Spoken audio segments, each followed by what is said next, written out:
Have you ever wondered why 90% of business startups fail? Just having a great business idea does not guarantee success, and many startups are proof of that. It's really not about ideas at all. It's really about finding problems worth solving that already have a large market or a big pool of people that need your help and are willing to pay you to solve their problems. In this video, I'm going to share with you my top 3 mistakes that new entrepreneurs make and how you can avoid them. Just in case we've not met before, my name is Manuel and I run a digital marketing agency, and we help businesses get more customers and sales using online advertising. So let's get into the top 3 mistakes. Mistake number 1, lack of market research. Without thorough market research, entrepreneurs may develop products or services that don't align with what their customers actually want or need. Now, this can lead to wasted resources on offerings that fail to attract or retain customers. I made that same mistake some years ago. I thought that business owners wanted some beautiful websites. So my team and I, we provided and designed and developed beautiful WordPress websites for our clients, and we still do that today. However, the problem is that the web site design is no longer art. It once was art back in the early 2000s, but it's no longer art. And web design is now marketing. Okay, so that's really the core purpose. That is us understanding the customer need a lot better. Okay, so this actually led me to switch the focus of my business to providing a more holistic digital marketing system, okay, that included a website that actually made that client money. So an actual marketing system that generates more customers through digital marketing is what we ended up creating as a solution. So another thing to look out for is the overestimation of demand. If you don't do a proper market research, this can lead entrepreneurs to overestimate the demand for their products or their services, and it can result in overproduction, unsold inventory, unrealistic expectation, ultimately harming your cash flow and business sustainability. Finally, we look at entrepreneurs who skip market research. One of the issues is they fail to target the right audience. Okay, and as a result, their marketing campaigns may fail to resonate, and it results in low engagement, poor conversion rates, and a wasted marketing budget. So one of the things I discovered through some research is that there are 3 core problems that most small businesses have. Number 1 is not enough customers. Number 2, those customers are not coming in consistently enough. So they have an inconsistency of, feast and famine. One month they have a fantastic month, the next month is just, no one even comes through. In fact, just one person will make an inquiry. And then the next month it goes up and it goes down. And this kind of inconsistency leads to the 3rd issue, which is they become disorganized and they get really stressed out. So these are the problems, and these problems with small businesses never really go away unless we can actually fix that problem. And that's exactly what I learned, that what do small businesses really want? It's really simple. They don't want to do anything extra, but they want to get more money, right? So let me ask you this. Do you know any single small business that does not want to get more money without doing anything extra? They're already maxed out in terms of focusing on the services that they are experts in. They don't want to have to add more to their plate. So by understanding these needs, I was able to develop effective marketing strategies that attracted those clients who needed those solutions. Mistake number 2, trying to do everything alone. There's a biblical principle that speaks about the power of partnership. Now, I'm going to quote it as I recall it. 2 are better than 1 because they have a good return for their labor. If either of them falls down, one can help the other up. But pity the one who falls and has no one to help them up. That's from Ecclesiastes 4 verse 9 to 10. Now, building a team can allow you to leverage different skills and knowledge. Okay, so having a team brings in people who know things that you don't know and can actually help you get the whole project done far more faster and a lot better quality than if it was all left to you.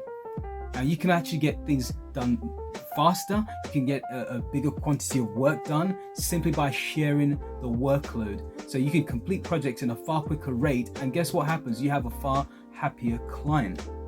And you can also come up with new ideas, and working with others leads to fresh ideas and better problem solving, because everyone thinks differently and can offer new solutions. I faced a situation where I had a problem with a site that had just gone live a few weeks ago, and with that I had the clients express to me what was happening, what the situation was, and just by the fact that I can pull my contractors together, and we spent a few hours discussing what the issues were and begin to create solutions based on that.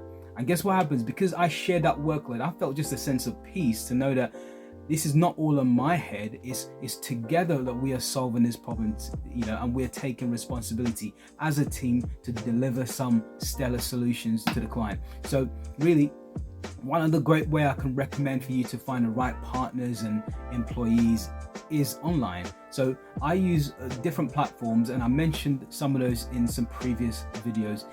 Upwork.com is also one that I'll recommend. It's a great platform. You can find some great, skilled, talented people from all over the world. You can even filter and say, okay, perhaps I want someone who's English speaking, someone who is fluent at English, or someone who perhaps you don't care what the level of English is, as long as they have a highly rated status. So again, the great benefit of such a platform is that it can allow you to see upfront what those people's reviews are like, what their job success score is. So that means how committed are they to having a great online reputation. You might actually find that talent on such a platform is far better sometimes than waiting for a face-to-face client, simply because sometimes a face-to-face client, you don't know the great sentiments the last 5 employers have had towards them. It's not something you can easily see expressed, whereas an online platform like that will allow you to see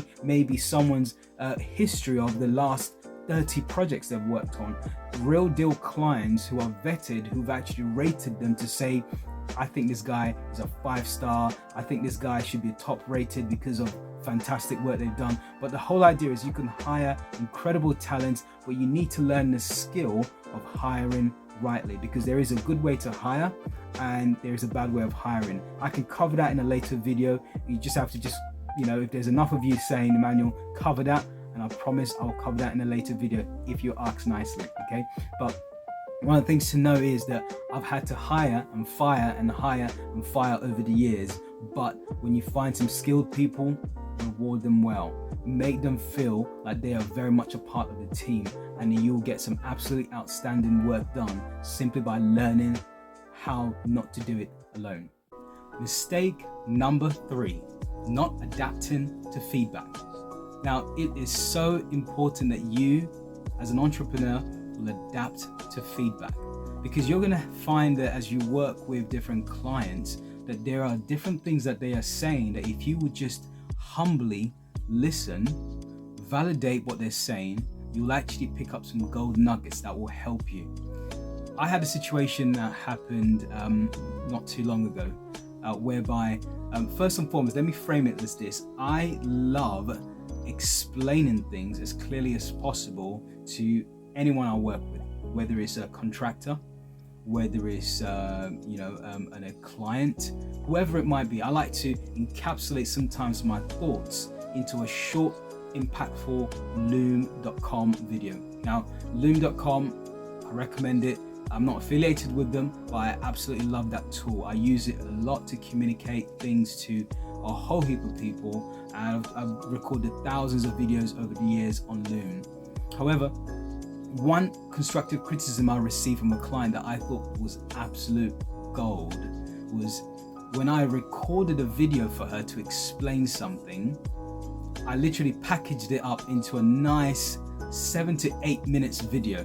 Now, I thought in my eyes, hey, great video. I spent some time explaining this, explaining that.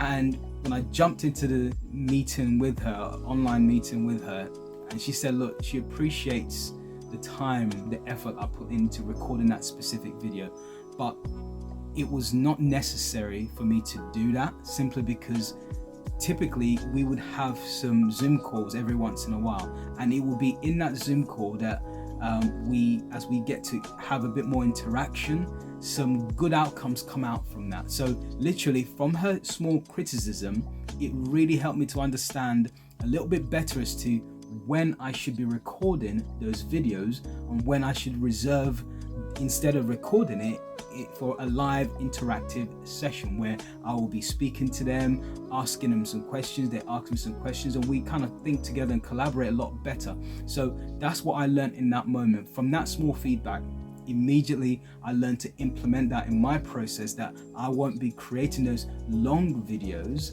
but if I needed to create, for example, a video tutorial, that's when it was fitting for me to create a longish video, just so I can explain the nuts and bolts of a specific function or something else that will really help the client to watch it over and over again, but not something that required us to have to sit between a meeting and actually make some decisions together.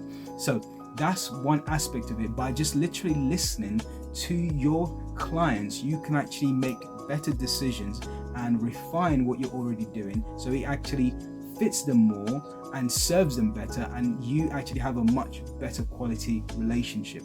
So that concludes our top 3 tips of really mistakes that affect entrepreneurs, that entrepreneurs who are new will typically make, and how you can avoid them. You know what I'd love to do is I'd love to get an understanding from you as to what have you also experienced. I'd love you to just literally drop it in the comment section. Tell me about that. I'd love to learn from your experiences, even just like you've even learned from some of these 3 top mistakes I've outlined. So again, let's just recap those mistakes. Is number 1, lack of market research. Mistake number 2, trying to do everything else that you're doing all by yourself, alone.